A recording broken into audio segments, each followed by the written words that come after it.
नमस्कार, मैं हूं रत्ना और आप देख रहे हैं सी न्यूज़ भारत। आई रुक करते इस खबर की ओर। नांदेड़ जिले के सायाल, वागी और नसरतपुर में रेलवे प्रशासन द्वारा बनाए गए अंडर ब्रिज में जल भराव की समस्या से स्थानीय लोगों को भारी परेशानी का सामना करना पड़ रहा है।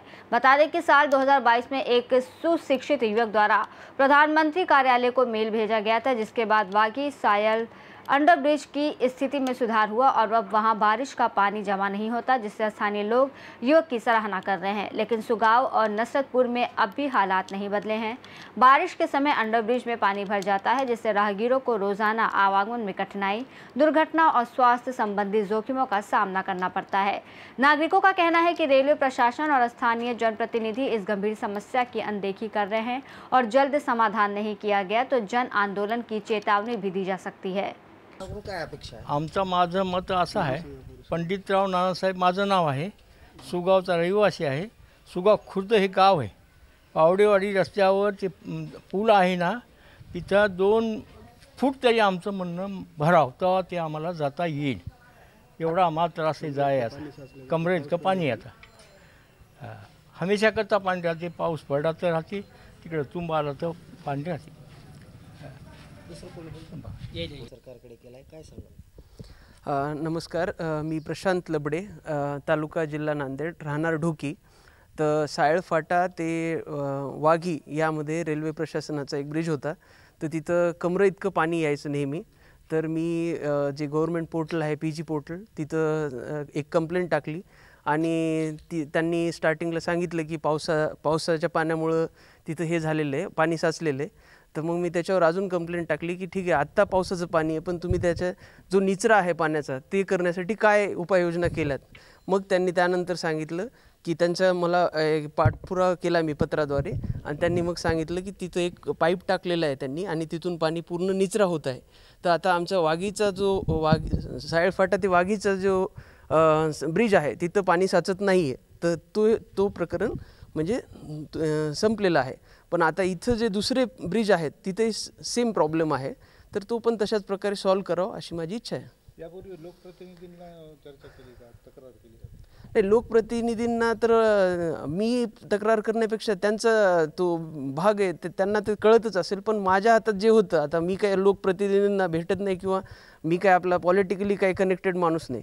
तर माझ्या हातात पीजी पोर्टल होतं, मी सॉफ्टवेअर कंपनीमध्ये काम करणार माणूस, मी तिथं कंप्लेंट केली आणि तिथून मी फॉलोअप घेत राहिलो आणि तिथून रिप्लाय करून मी ते काम तुर्तास पूर्ण कंप्लीट केलेलं आहे। तिथं पाणी साचत नाही आता। रेल्वे प्रशासनाच्या हलगर्जीपणामुळे नागरिकांना नाहक त्रास सहन करावा लागत आहे, काय सांगाल? नांदेड तालुक्यातील नसरतपूर, वाघी आणि सुगाव येथे रेल्वे प्रशासनाच्या अंतर्गत रेल्वेचे पूल झालेले आहेत।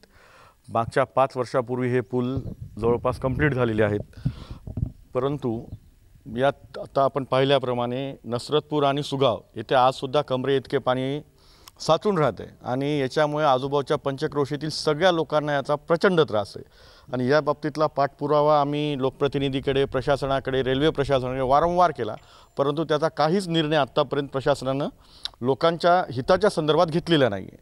आता विषय आहे वाघीच्या पुलाचा। वाघीच्या पुलामध्ये आमच्या पंचक्रोशीतील ढोकी येथील उच्च शिक्षित तरुण प्रशांत लबडे यांनी 2 दिवसापूर्वी ढोकी आणि वाघी रस्त्यासंदर्भात फेसबुकवरती एक पोस्ट केली होती आणि त्या पोस्टच्या अनुषंगाने माझं त्यांच्याशी फोनवरती बोलणं झालं।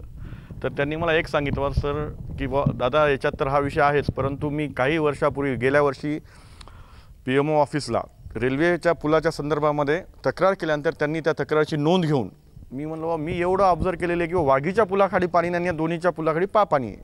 तर त्याच्यामध्ये असं समजण्यात आलं, लक्षात आलं की प्रशांत लबडेंनी जो PMO ऑफिसला म्हणजे पाठपुरावा केला त्याचं फळ आमच्या सगळ्यांना भेटलं आणि या पंचक्रोशीतील लोकांचा त्या पद्धतीचा त्रास कमी झाला। तर मला आपल्या संदर्भातनं एकच सांगायचं आहे की जे काही लोकप्रतिनिधी, प्रशासन जिम्मेदारी या नावाच्या खाली हलगर्जीपणा करत आहे, त्यांनी एक गोष्ट लक्षात ठेवायला पाहिजे की प्रशांत लबडेसारख्या होतकरी तरुणाने PMO ऑफिसला पाठलाग केल्यानंतर एका महिन्यामध्ये या प्रश्नाचं निकाल लागलेला आहे आणि आपण इथे सगळेजण एका मोठ्या पदावर बसून लोकप्रतिनिधी म्हणून मिरवताना तुम्हाला या गोष्टीची लाज वाटायला पाहिजे की एका सर्वसामान्य तरुणानं आपला होणारा त्रास हे कुठंच न सांगता आपल्या कुटुंबाच्या त्रासाला वाचवण्यासाठी POM ऑफिसला पाठलाग केला आणि त्याचे ते प्रकरण सॉल्व्ह झाली.